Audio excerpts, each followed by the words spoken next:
آلہ و اصحابہ اجمعین۔ السلام علیکم سیدی یا رسول اللہ، السلام علیکم سیدی یا حبیب اللہ، رب اشرح لی صدری ویسر لی امری واحلل عقدۃ من لسانی یفقهوا قولی، رب زدنی علما۔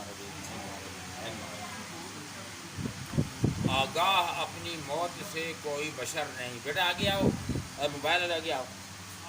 آگاہ اپنی موت سے کوئی بشر نہیں، سامان 100 برس کا پل کی خبر نہیں۔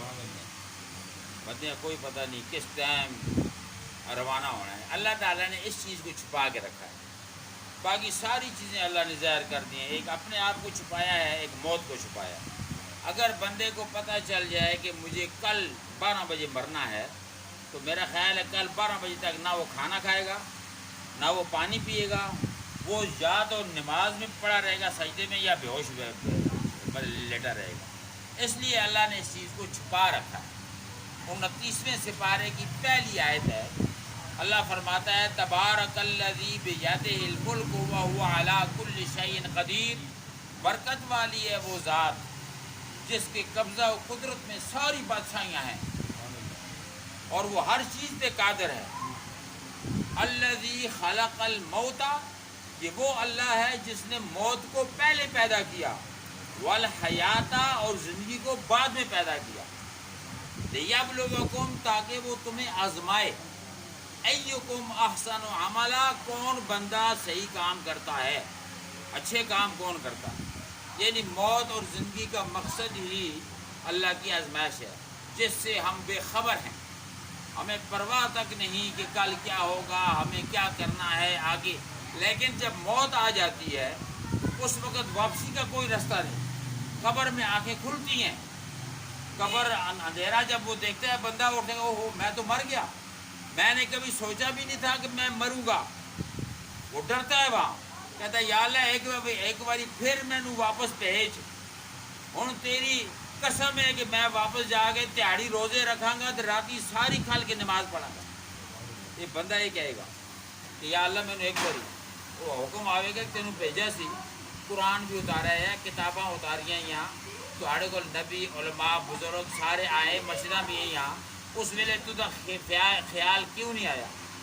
یعنی عرض کرنے کا مقصد یہ ہے کہ شاعر کہتا ہے کہ نہ گل چمن میں رہے گا، نہ گل میں بو باقی، یہ پھول باغ میں نہیں رہے گا اور پھول میں خوشبو بھی نہیں رہے گی، نہ گل چمن میں رہے گا، نہ گل میں بو باقی، یہ سب تجھی پہ مٹیں گے، رہے گا تو باقی، اللہ ہی باقی رہے گا۔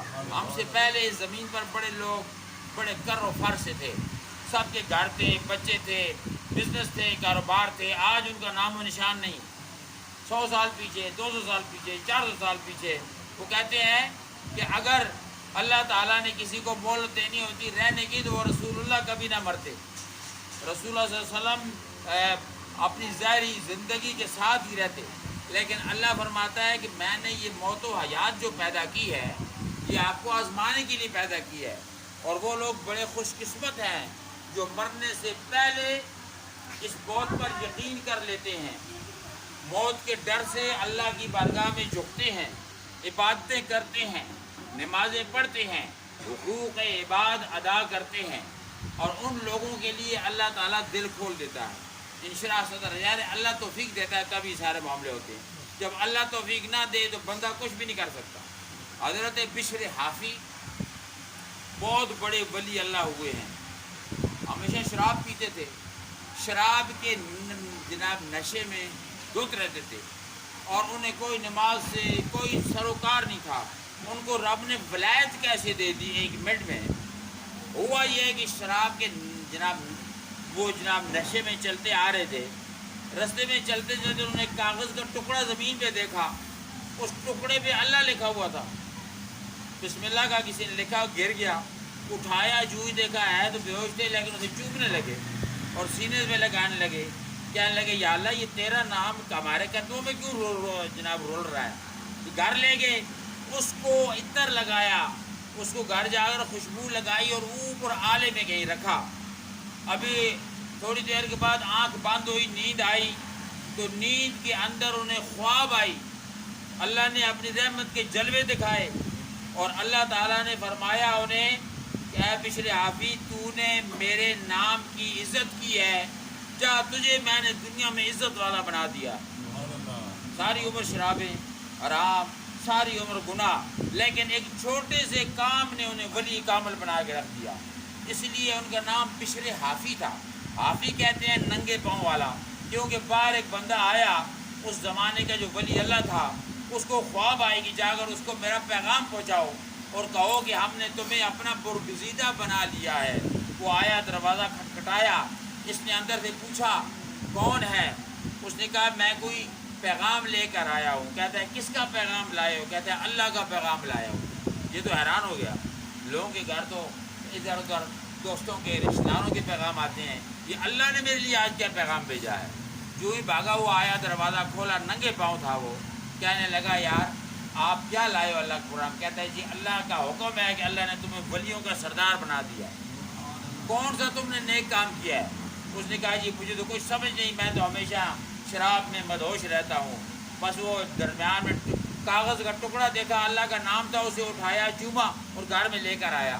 تو اللہ تعالیٰ فرماتا ہے میں نے یہ زندگی جو تمہیں دی ہے یہ امتحان کے لیے دی ہے۔ قدم قدم پہ بندے کے امتحان ہیں، قدم قدم پہ بندہ دیکھ رہا ہے کیا ہو رہا ہے۔ اور دنیا میں آج کل تو اتنے افراتفری ہے، اتنے فتنے ہیں، طوفان ہیں، سیلاب ہیں، بارشیں ہیں، یہ سارے جو عذاب ہیں یہ پہلے کبھی نہیں تھے۔ میری 66 سال عمر ہے آپ کی دعا سے، میں نے اپنی 50 سال پیچھے چلا جاؤں نا، اس زمانے میں ایسے کبھی آپ نے نہیں دیکھا تھا کہ طوفان، بارش آئی تو طوفان آ گیا، مکان گر رہے ہیں جی، پورا سواد گر گیا جی، پورا فلانا علاقہ گر گیا جی، زلزلہ آیا تو پورا گاؤں گر گیا جی، کبھی ایسے آپ نے نہیں سنا تھا۔ لیکن اللہ نے یہ قرآن میں لکھا ہوا ہے، اگر بندہ پڑھے۔ اسی لیے میں یہاں پر آپ کی نورانی مسجد میں ماشاءاللہ مجھے کمیٹی نے مقرر کیا ہے کہ درس قرآن دینا ہے، لوگوں کو سمجھانا ہے کہ موت کیا ہے، زندگی کیا ہے، پریشانی کیا ہے، حیات کیا ہے۔ آپ حضرات تمام عصر کی نماز 5:30 بجے وہاں پڑھا کریں اور وہاں مسئلے مسائل کا پتہ چلے گا۔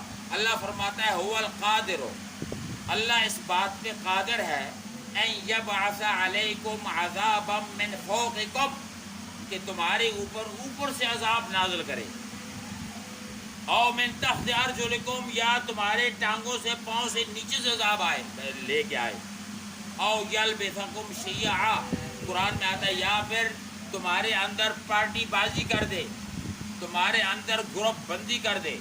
ذرا توجہ سے آپ سنیں گے نا، توجہ فرمائیں گے، توجہ تو بات بنے گی۔ اللہ اکبر، بس یہی ہماری کمی ہے، ہم لوگ بیچارے مسلمان جو ہے نا، یہ کاش کہ یہ چیزیں حضور کے زمانے میں جب درس ہوتا تھا، صحابہ کہتے ہیں کہ ہم سر ایسے رکھتے تھے کہ ہمارے سروں پر پرندے بیٹھے ہوئے ہیں، سر ہلایا تو اڑ جائیں گے، اس طرح وہ یہ صحابہ کی یہ شان تھی، وہ جانتے تھے نا۔ تو اللہ فرماتا ہے میں تمہاری بد اعمالیوں کی وجہ سے میں اس بات پہ قادر ہوں کہ میں تمہیں اوپر سے عذاب نازل کروں۔ بھائی صاحب 1 منٹ رک جائیں، 1 منٹ کرتے ہیں، ابھی کرتے ہیں، اوپر سے عذاب نازل کروں۔ اب علماء نے لکھا ہے تفسیر میں اوپر کا عذاب کون سا ہے؟ فرمایا اوپر کا عذاب بارش، برسات، طوفان، یہ اوپر کا عذاب، گرمی کی شدت اوپر کا عذاب، باپ بیٹے پہ ناراض ہو گیا یہ بھی اوپر کا عذاب، سمجھے، شوہر بیوی پہ ناراض اوپر کا عذاب، آپ کے استاد، آپ کا شیخ، آپ کے جناب بزرگ جو ہیں آپ سے بڑے وہ آپ سے خفا ہیں، یہ اوپر کا عذاب ہے۔ نیچے کا عذاب کیا ہے؟ نیچے سے زلزلے، زمین کے اندر سے جناب والا زمین کا دھنس جانا، نیچے کا عذاب ہے۔ آپ کی اولاد آپ کے مخالف ہو گئی، یہ نیچے کا عذاب ہے۔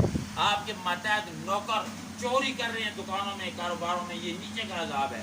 آپ مطلب یہ ہے کہ یہ اللہ نے فرمایا یہ 2 عذاب میں بھیجتا ہوں بندے کی بدعمالیوں پر۔ تیسرا عذاب ایک دوسرے سے جناب مخالفت، اناد، بغض، بھائی بھائی کا دشمن، اور رشتہ دار کا دشمن، پڑوسی کا دشمن، یہ سارے عذاب کس لیے ہیں؟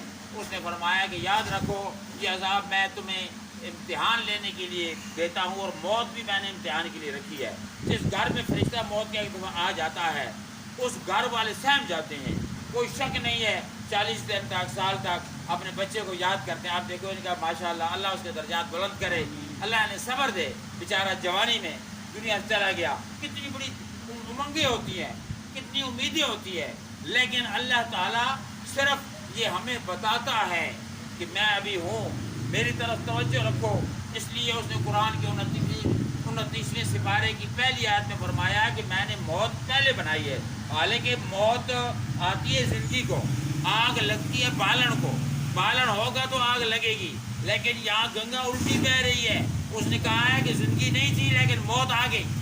اسی موت کو قیامت کے دن اللہ تعالیٰ ایک دمبے کی شکل میں لائے گا اور اس کو ذبح کر دیا جائے گا اور فرمایا جائے گا آج کے بعد کوئی موت نہیں، حیات ہی حیات ہے۔ تو اللہ نے موت و حیات اس لیے پیدا کی ہے تاکہ ہم لوگ سدھر جائیں، اپنے عمل اچھے کریں، حلال کھائیں، دوسرے کے ساتھ بھلا کریں اور کسی کے ساتھ تلخی نہ کریں، کدورت نہ رکھیں۔ نماز 5 وقت کی فرض ہے۔ جو بندہ نماز نہیں پڑھتا وہ رب کا ناشکرہ ہے۔ نماز پڑھیں۔ پڑوسی کا حق اتنا بڑا ہے کہ حضور صحابہ کہتے ہیں کہ ہم کہ ڈر رہے تھے جب وحیاں نازل ہو رہی تھی کہ پڑوسی کو اللہ وارث نہ بنا دے، جس طرح بیٹا باپ کا وارث ہوتا ہے۔ دوسرے کا اہتمام، دوسرے کی عزت کرو، احترام کرو اور دوسرے کو دل میں جگہ دو۔ دوسرے کی عزت کرو گے تو اللہ تعالیٰ آپ کے لیے رحمت کے دروازے کھولے گا۔ پہلی قومیں اس لیے کامیاب ہوئی، وہ ایک دوسرے کا بھلا کرتے تھے۔ حضور نے فرمایا سب سے بہتر زمانہ میرا ہے۔ ختم کر رہا ہوں 2 منٹ۔ سب سے بہتر زمانہ میرا ہے۔ یا رسول اللہ آپ کے زمانے میں جہاز بھی نہیں تھا، کمپیوٹر بھی نہیں تھا، یہ موبائل فون، یہ چیزیں، یہ سہولتیں، یہ ایئر کنڈیشن، یہ پنکھے، یہ کچھ بھی نہیں تھا، بجلی، تو کیسے بہتر ہو گیا؟ فرمایا لوگ اچھے تھے۔ میرا زمانہ بہتر اس لیے تھا کہ لوگوں کے اندر خلوص تھا، سچائی تھی، دھوکہ نہیں تھا، فراڈ نہیں تھا، جھوٹ نہیں تھا۔ آج کا زمانہ بدتر اس لیے ہے کہ آج سب کچھ ہوتے ہوئے بھی ہم اس لیے گرے ہوئے ہیں کہ ہمارے اندر سچائی نہیں ہے۔ بھائی بھائی کا دشمن ہے، مخالف ہے، دوسرے کو ٹیکا لگانے کے چکر میں ہر بندہ رہتا ہے۔ وہ یہ نہیں دیکھ رہا کہ رب دیکھ رہا ہے، رب ہماری شاہ رگ سے بھی زیادہ قریب ہے، وہ دیکھ رہا ہے۔ وہ بات پوری ہو جاتی ہے بڑی جلدی، لیکن جب بندہ پھر سمجھ نہیں سکتا، اس لیے وہ فرمایا کرو مہربانی تم اہل زمین پر، خدا مہربان ہوگا عرش بری پر، ایک دوسرے کا بھلا کرو۔ دوستو آج ہم سب حاضر ہوئے ہیں اللہ کی بارگاہ میں، یہ جرگہ ہے۔